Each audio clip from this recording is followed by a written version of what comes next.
ఇప్పుడు మనం 2025వ సంవత్సరం మార్చి నెల 1వ తేదీ నుంచి 31వ తేదీ వరకు ద్వాదశ రాశుల్లో 6వ రాశి కన్యా రాశి వారి జ్యోతిష్యం భూత భవిష్యత్తు వర్ధమానం ఎలా ఉందో చూద్దామండి. ఖగోళ శాస్త్ర ప్రకారం ఈ ఖగోళ శాస్త్రాన్ని లకుట ప్రశ్న శాస్త్రం అంటారు, చింతామణి శాస్త్రం అంటారు.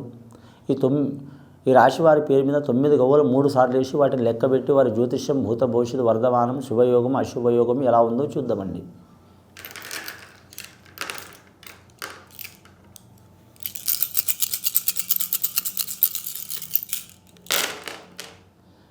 కన్యరాశి వారి జాతకంలో 5వ సంఖ్య పడ్డదండి. చాలా వరకు అదృష్టమైన సంఖ్య వీరి జాతక బలంలా. ఆదాయం ఖర్చు సరి సమానం ఉంటుంది. సాయం చేసేవారు 4 ఉంటారు, ఇబ్బంది పెట్టేవారు 8 మంది ఉంటారు. రుణ చిక్కులంటే తప్పవండి వీరికి. రుణ చిక్కులంటే ఎవరో కాడ వీరు అప్పు తీసుకోరండి, ఒకరికి ఇచ్చి ఇబ్బందులు పడే అవకాశం ఉంటుంది. కాబట్టి ఎవరికి డబ్బులు ఇచ్చేటప్పుడైనా సరే 1కి 4 సార్లు ఆలోచించి ఇవ్వటం చాలా వరకు మంచిదండి. ముఖ్యంగా మంగళవారం రోజు, శుక్రవారం రోజు, గురువారం రోజు ఇవ్వకపోవటం చాలా వరకు మంచిది.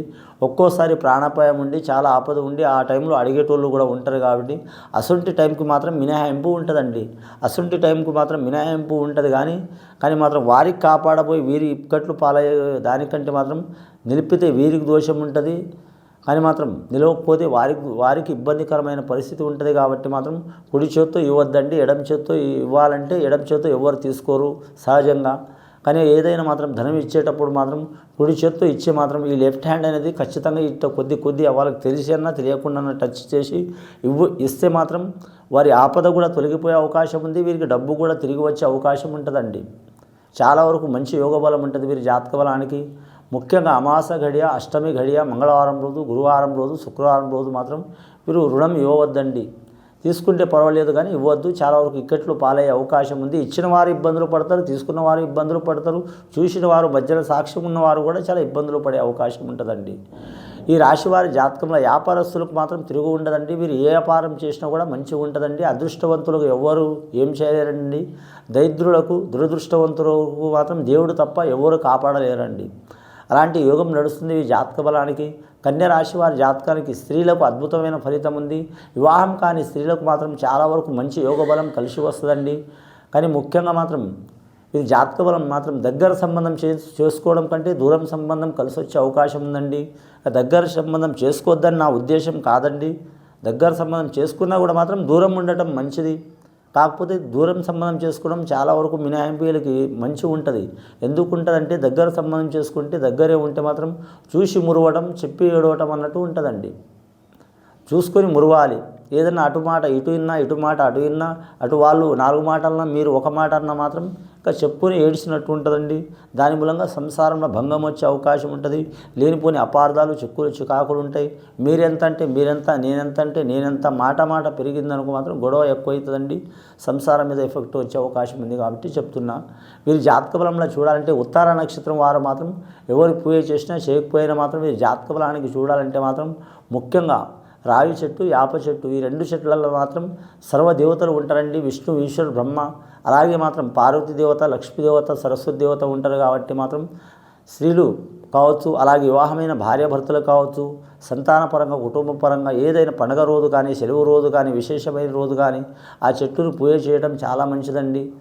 కానీ మాత్రం మీరు జ్యోతిష బలంలో ఉదయం ఉదయభాస్కరం, మధ్యాహ్నం మహేశ్వరం, సాయంత్రం పరబ్రహ్మ స్వరూపం అనుకుంటూ మాత్రం పూజ చేస్తే చాలా వరకు మంచిది. కానీ వీరి జాతక బలానికి 2వసారి గవ్వలేసి చూద్దామండి కన్యా రాశి వారి పేరు మీద.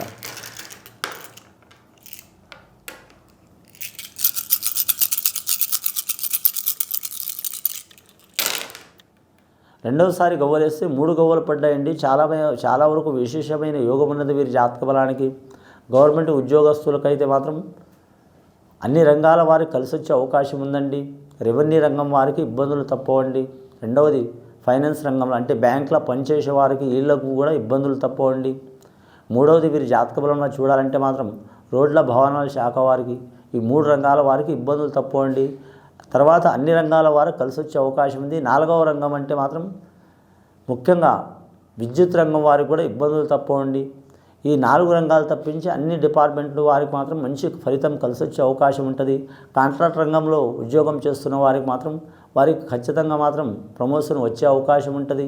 కానీ మాత్రం జీవితకాలం పాటు ఉద్యోగం కలిసి వచ్చే అవకాశం ఉంటుంది. అలాగే మాత్రం రాష్ట్రపరంగా ఉద్యోగాలు అయితే కలిసి వస్తాయండి. ఇది జ్యోతిష బలంలా. కానీ కేంద్రపరంగా ఉద్యోగాలు మాత్రం ఇబ్బందులు తప్పవండి. రైల్వే రంగంలో కూడా కలిసి వచ్చే అవకాశం ఉంటుంది. అలాగే వీరు జ్యోతిష బలంలో చూడాలంటే మాత్రం వ్యాపారస్తులకు మాత్రం తిరుగు ఉండదండి వీరి జాతక బలంలా. షేర్ మార్కెట్, స్టాక్ మార్కెట్ రంగం దాంట్లో మాత్రం చాలా ఇబ్బందికరమైన పరిస్థితి ఉంటుంది. చాలా జాగ్రత్తగా ఉండాలండి. ఈ రాశి వారి గోమాతను పూజ చేయడం చాలా వరకు మంచిదండి. అలాగే కుటుంబంలో ఒకరి మనసులో ఒకరు ఉండరు, పిల్లలు ఉండరు, పెద్దలు ఉండరు. ఎవరి ఆలోచన వారికే ఉంటుంది. చెప్పేటప్పుడు బాగానే ఉంటుంది, చేసేటప్పుడు మాత్రం ఎవరికి వారే ఎన్నో తీరే అన్నట్టు ఉంటారండి.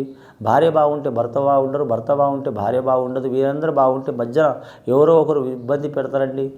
అలాంటి సమస్యలు ఉన్నవారు మాత్రం ఏదైనా సరే మాత్రం భార్య కావచ్చు, భర్త కావచ్చు, ఇద్దరి మాట ఒకటే ఉంటే తిరుగు ఉండదండి. ఒకవేళ భర్త ఇబ్బంది పెట్టిన భార్య ఆలోచించడం, భార్య ఇబ్బంది పెట్టిన భర్త ఆలోచించడం, ఏదైనా కార్యక్రమం ఇరువురు సహకారంతో చేస్తే చాలా వరకు విజయవంతమయ్యే అవకాశం ఉన్నదండి.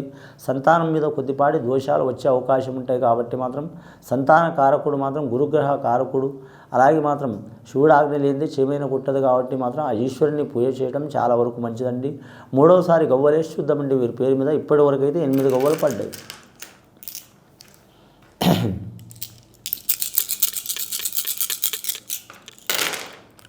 మూడవసారి గవ్వలేస్తే 4 గవ్వలు పడ్డాయండి. చాలా వరకు ఈ 4వ సంఖ్య మాత్రం వీరికి అచ్చుబాటు లేదండి. ఈ 4వ సంఖ్య అంటే మాత్రం అచ్చుబాటు లేదంటే ఏ సంఖ్య అయినా చాలా మంచిది అండి, చెడు అని కాదు. 4వ సంఖ్య చూడాలంటే నలుగురు ఉంటేనే ఏదైనా పని కార్యక్రమం అవుతుంది. అలాగే వీరి జాతక బలానికి చూడాలంటే మాత్రం ఒక ఇంటికి 4 సైడ్లు సరి సమానం ఉంటేనే కలిసి వస్తుంది. తూర్పు, పడమర, దక్షిణం, ఉత్తరం అంటారు. మళ్ళీ 8 దిక్కులు అంటారు. అందులో ఉపభాగాలు ఉంటాయి. మీరు జాతక బలానికి చూడాలంటే మాత్రం ముఖ్యంగా ఈ 4వ సంఖ్యకు అధిపతి నరదిష్టి అధికంగా ఉంటుందండి. నరదిష్టి మూలంగా దయ్యం, భూతం, మంత్రం, తంత్రం, చెడుపు, చేతబడి, బాణమతి ఎన్నో అర్థాలు ఉంటాయండి. వీటికంటే మాత్రం ఈ నరదిష్టి మూలంగా మాత్రం నాపరాళ్ళే పగిలిపోతాయండి. మనం మనుషులమే అంతా. ఆ రాళ్ళే ఒకప్పుడు దేవుళ్ళు అన్నారు, కొన్ని మనుషులు అన్నారు. ఋషుల కాలంలో శాపం ఇస్తే పెద్దవారే రాళ్ళై శాపం ఇచ్చి ఉన్నారన్నారు. అసలు రాళ్ళే పగిలిపోతాయంటే మనం సగటు మానవులం, మన మీద ఎంట. కాబట్టి ఇబ్బందులు వస్తాయి. కాబట్టి లక్ష్మీనరసింహస్వామిని పూజ చేయడం చాలా వరకు మంచిది. కానీ మాత్రం వీలైతే వీరు ఎప్పుడైనా సరే మాత్రం ఈ జాతకం స్వాతి నక్షత్ర ఘడియలో ఏ వారమైనా కావచ్చు, ఏ నెల అయినా కావచ్చు, స్వాతి నక్షత్ర ఘడియలో మాత్రం స్వాతి నక్షత్రం ఒక రోజు ముందుపోయి లక్ష్మీనరసింహ స్వామిని పూజ చేయటం కానీ, లేదా ఎక్కడ ఉన్నా సరే ఆలయం లక్ష్మీనరసింహ స్వామిని పూజ చేస్తే వీరి మీద ఉన్న నరఘోష వెళ్ళిపోయే అవకాశం ఉంటుంది. రెండవది వీలైతే మాత్రం వైశాఖ పౌర్ణమి ఘడియలో మాత్రం పూజ చేయడం చాలా వరకు మంచిదండి. లక్ష్మీనరసింహ స్వామి పుట్టిన ఘడియల. అలాగే బ్రహ్మోత్సవాలు ఉంటే లక్ష్మీనరసింహ స్వామి ఆ ఘడియలో కూడా పూజ చేయడం చాలా వరకు మంచిది. అలాగే వీరి జాతక బలంలో చూడాలంటే మాత్రం ముఖ్యంగా మాత్రం వ్యాపారం చేసే దాంట్లో, కొత్తగా వ్యాపారం మొదలు పెట్టే దాంట్లో 1కి 4 సార్లు ఆలోచించడం మంచిదండి. మిత్ర సహకారం ఉంటుంది వీరి పేరు మీద. కానీ శత్రుశేషం తొలగిపోతుందండి. శత్రుశేషం అంటే చాలా కాలం నుంచి ఇబ్బందులు, చిక్కులు, చికాకులు, భూమి గురించి కానీ, ఇల్లు గురించి కానీ, స్థలం గురించి కానీ, డబ్బు గురించి కానీ, జస్ట్ ఈగో, వాళ్ళతో వీళ్ళకి పడకపోవటం, వీళ్ళతో వాళ్ళకు పడటం, నీవెంత అంటే నీవంత అనుకొని ఇలాంటి ఇబ్బందులు ఉన్నవారు కూడా తొలగిపోయే అవకాశాలు ఉన్నాయి. కానీ శత్రువులు కూడా మిత్రులుగా మారే అవకాశం ఉంటుంది. ముఖ్యంగా వీరు ఏ పని చేసినా మాత్రం పెద్దల సహకార ప్రకారం నడవడం మంచిది. కానీ మాత్రం అందరినీ కలుపుకొని చేయటం చాలా వరకు మంచిది. రాజకీయ నాయకులకైతే తిరుగు ఉండదు. కళాకారులకు మాత్రం 3 పువ్వులు 6 కాయల లెక్క నడిచే అవకాశం ఉందండి. ఆ కళాకారులు కూడా మాత్రం ఎవరిని పూజ చేసినా చేయకపోయినా మాత్రం ఖచ్చితంగా వీరు జ్యోతిష బలంలో చూడాలంటే మాత్రం కంచి కామాక్షి, మధుర మీనాక్షికి, అలాగే విజయవాడ కనకదుర్గమ్మకి, ఆ నవదుర్గ దేవతలకు పూజ చేస్తే చాలా వరకు స్త్రీలకు కావచ్చు, పురుషులకు కావచ్చు కలిసి వచ్చే అవకాశం ఉంటుందండి. ఇది విని చూసి ఆచరించే వారికి గొప్ప ఫలితాలు కలుగుతాయండి. శుభం భూయత్.